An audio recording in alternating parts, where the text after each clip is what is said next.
Well, during our debate night on October 4th, we were unable to bring you the candidates for the House 9A race because of a scheduling conflict involving Mark Anderson. Tonight, Shane Lee sits down with Mark Anderson and his opponent Don Niles to let them state their case for the election.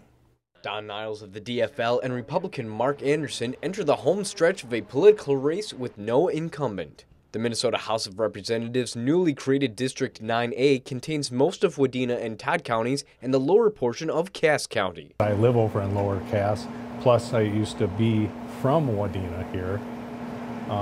It's created an opportunity for me to represent the people of the district.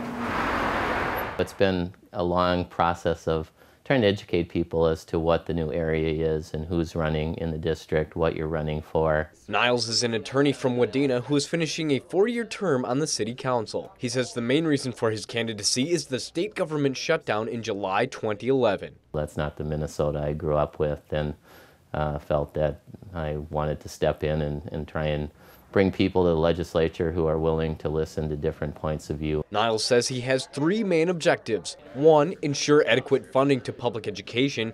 2, rebalance the income, sales, and property taxes. And 3, bring strength to the voice of rural Minnesota. There apparently are sort of 3 prime power areas in the legislature. There's the Twin Cities, the suburbs, and rural Minnesota, the weakest. On the other side of the ballot is pilot and businessman Mark Anderson, whose campaign has risen from the old Wadena Bakery, now the headquarters of the Wadena Republican Party. Anderson says the legislature needs more professional business people instead of professional policymakers. People that have never even run so much as a lemonade stand, and telling people how to run their business, how much they have to pay the people. Anderson says he will fight against overtaxation of property, invasive species, and uneven funding of schools in metro and greater Minnesota.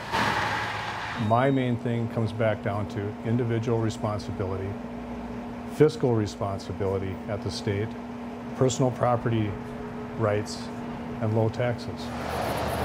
Anderson added he is pro-life and Niles is not. Both men encourage voters to hit the polls on November 6th. Shane Lee, Lakeland News. To find out more about the candidates, you can visit lptv.org and click on links.